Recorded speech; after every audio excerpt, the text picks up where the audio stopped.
தேவனோட ஒரு நட்பு வைத்திருக்கும் போது, அந்த நட்பு க்ளோஸாக இருக்கும்போது ஜெபம் எப்படி ஆயிடுது?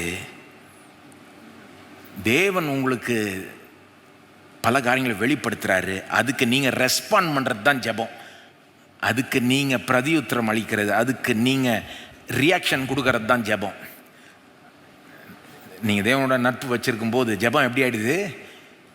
அவர் தான் தொடக்கி விடுறாரு, அவர் தான் ஆரம்பிச்சு விடுறாரு. அவர் வந்து தம்மையை உங்களுக்கு வெளிப்படுத்துகிறாரு, தன்னை பற்றி வெளிப்படுத்துகிறாரு, தன்னுடைய வழிகளை பற்றி வெளிப்படுத்துகிறாரு, தான் என்ன செய்ய போகிறாருன்னு வெளிப்படுத்துகிறாரு, மற்றவர்களை பற்றி சில காரியங்களை வெளிப்படுத்த நீங்கள் அவருக்கு ரெஸ்பான்ஸ் கொடுக்கறது தான் ஜெபம் ஆகிடுது. இப்போ நட்பின் ஒரு கான்டெக்ஸ்டில் ஜெபம் வந்து கொஞ்சம் வேறு மாதிரி வேலை செய்து பாருங்கள்.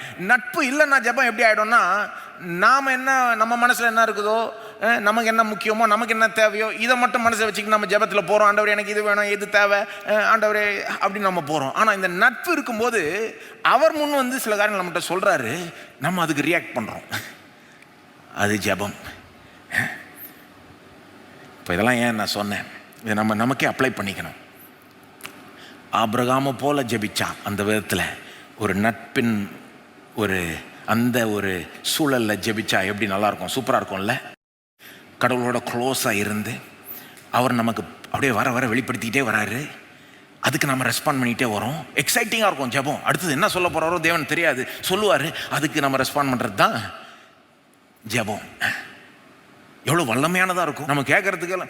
ஆபிரகாம் வந்து இன்னொரு கேள்வி கேட்டால் இவர் ஆமான்னு சொல்லியிருப்பார் போல இருக்கு தேவன். ஆனால் ஆபிரகாமுக்கும் நண்பனாக இருக்கிறதுனால சரி ஓவராக போவானான்னு விட்டார்.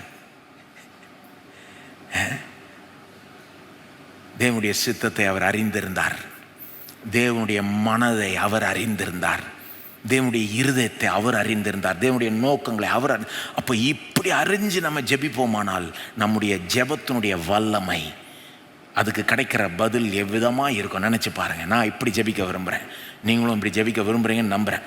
அப்போ இப்போ 2 காரியங்களை நம்ம இதை அப்ளை பண்ணிப்போம். இப்போ நம்ம இதை வச்சு ஜெபிப்போம். ரெண்டு காரியத்துக்காக ஜெபிங்க. ஒன்று வந்து உங்களுக்கு தேவனோட இப்படிப்பட்ட ஒரு நட்பு இருக்குமானால் அதற்காக நன்றி சொல்லுங்கள். நான் நினைக்கிறேங்க நிறைய பேருக்கு இப்படிப்பட்ட ஒரு நட்பு, நீங்கள் ஒரு விசுவாசியாக இருந்தீங்கனாலே நீங்கள் அட்லீஸ்ட் ஆன் பேப்பர் வந்து நீங்கள் தேவனுடைய நண்பன், தேவனுடைய நண்பன். அதுக்கப்புறம் நீங்கள் எவ்வளோ பண்படுத்துகிறீங்கன்றதை பொறுத்து தேவனிடத்தில் நீங்கள் க்ளோஸாக இருக்க முடியும். ஆனால் நீங்கள் ஒரு விசுவாசியாக இருந்தீங்கனாலே நீங்கள் தேவனுக்கு சத்துரு கிடையாது. பைபிள் சொல்லுது, நாம் எல்லாருமே தேவனுடைய சத்துருக்களாய் இருந்தோம். சத்துருக்களாய் இருந்தப்போ கிறிஸ்து நமக்காக மரித்தார். நீங்கள் ஒரு விசுவாசியாக இருக்கிறீங்கன்னா நீங்கள் சத்துரு கிடையாது, நீங்கள் நண்பன்.